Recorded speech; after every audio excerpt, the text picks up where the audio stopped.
Okay, so I've got the kettle going. I'm going to boil up some water, then we're going to put it in this cup.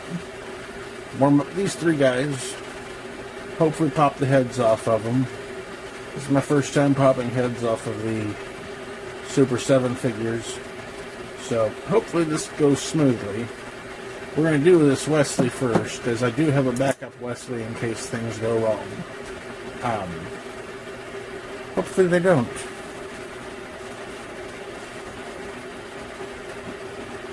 Okay.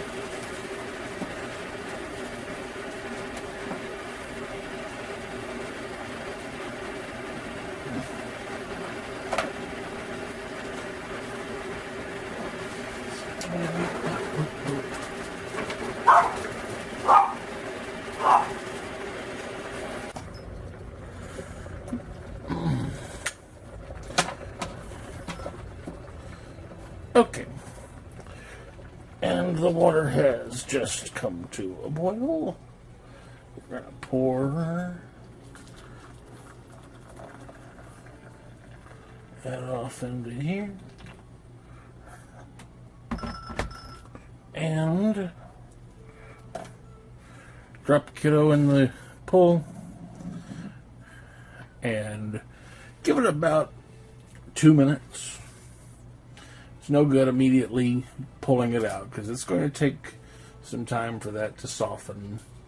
So just remember to be patient.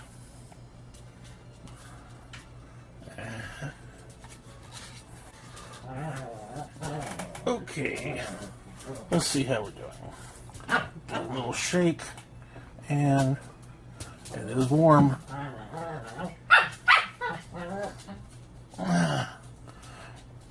I was told that it should. I was told that these are a lot like the Playmates figures, that I might have to gap that shoulder.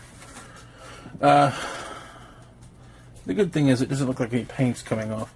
Let me get a small knife. I have gotten a knife. I'm gonna try and get it into the gap there at the shoulder where the seam is, but the glue had not loosened much. I kept trying to get it in there more and more. I did rewarm it a few times, put it back in the water, tried to heat it back up,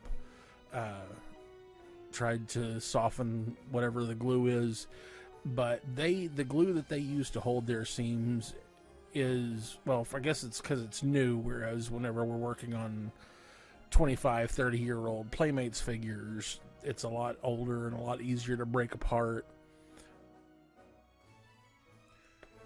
Alright, well, boil and pop does not work on Super7 figures. I managed to get the Wesley Crusher open just enough. I did technically get the head off, but the difficulty that I went through was not fun. I started to attempt it on the data, and I ended up stretching out the arm peg.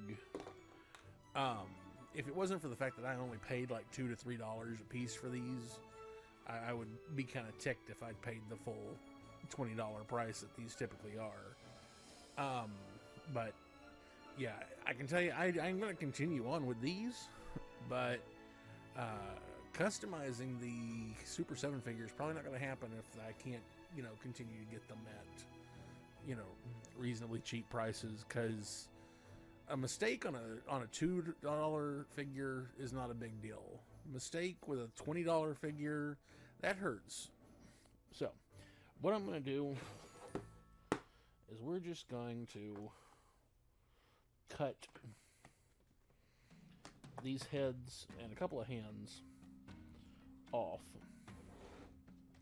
and switch them, because I did figure out that within the cavity, the way that the peg comes down, there is a pausing point, a barrier, I guess actually is the best word, under the peg. So if I cut it, it's not gonna fall down into the cavity. That was my biggest concern of trying to remove, why I wanted to remove the heads. was I didn't want to have the peg fall down inside and lose it. So we're going to cut everybody's heads off, and we're going to be cutting Wesley and Data's hands off because they're going to be switching here, because this is going to become a Lore, this is going to become a Wesley in a red uniform, and this is going to become a Lieutenant Barclay. So let's go. So I use this, I do very gently, slowly press the knife down away from my finger to cut off the head and hands, so that I can, here in a few minutes, I'll get the plastic super glue and reattach those, showing you where the peg is in there. And on a couple of these, I did manage to get it reattached to just the peg, so that the heads are still reasonably movable. I did kind of mess up on one, but I don't care. It still looks cool and everything, so I'm happy with the end result. So here's the plastic glue. I'm putting that little dot on there, and then attaching the Picard head to this gold uniform. I did have to do some filling in on where I tried to use the knife on the shoulders of that Wesley figure, because it did mess up those shoulders pretty bad, but it's okay. I'm not upset with it. It looks fine now that it's painted. You can't really tell. So here I am. I'm putting the regular skin flesh colored hands on the gold uniform, and then putting the Data yellow hands onto the cadet uniform, which will be getting a complete repaint.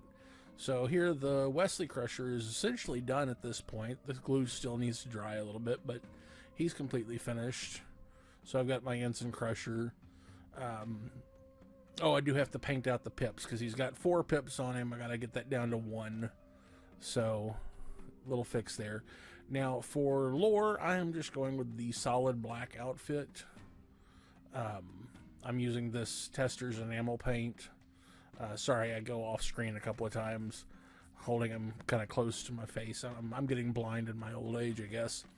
And, yeah, so I cover the whole costume in the black enamel paint completely, which I think looks pretty good with the way it turned out. Looks pretty close to how Lore looked in oh, of course I'm gonna go blank on the name of that episode now that I'm trying to remember it. Descent part 1 and 2, the black outfit he had in those. Now I want to add some hair to this Picard figure to make him look like Lieutenant Barclay. So that means the first thing I do is I sand the top of the head, so that I've got something for everything to stick to. So I'm going to get some clay, and I was pulling up a picture of Lieutenant Barclay to make sure I get the hairstyle right, or at least as close as I can. And I know that the color's a little bit washed out here. I apologize, but you can kind of see I'm building it up and shaping the clay to have that extreme right part, well, left part swish to the right that Barclay had, especially during his time on Next Generation. And I mean, he kept that even into his appearances on Voyager. And I do realize that I've still got that pulled too far back on his forehead, that it comes forward a little more. I'd add a little bit more to the front here in a second, if you can see that.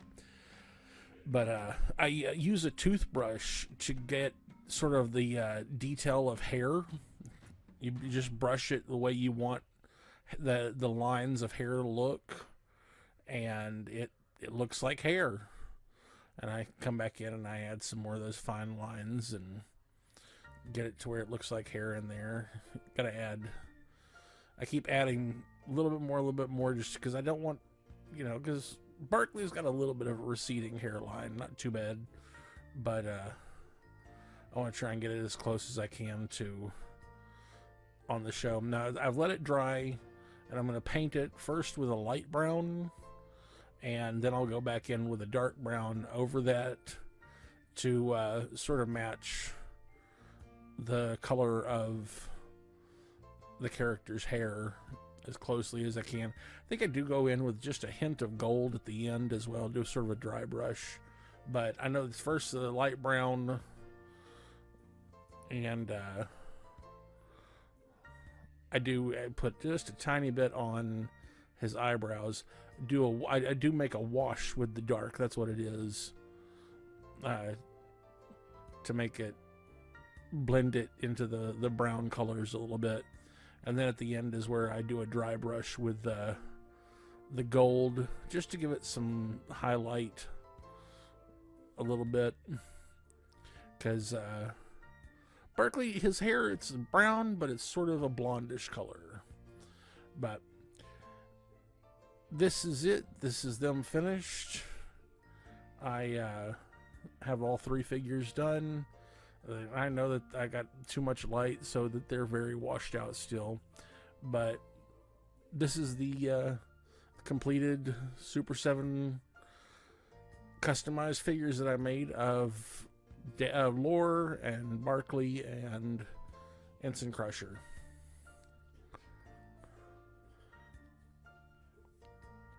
I hope you enjoyed this, and I'll see you next time.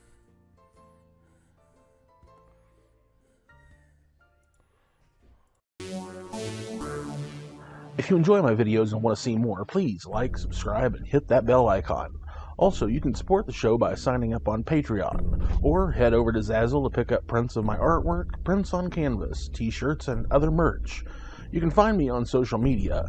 For more information and updates on the channel, all info is below. If you didn't enjoy the video, why are you still here? Do you want a song? Ba, ba, black sheep, have you any wool?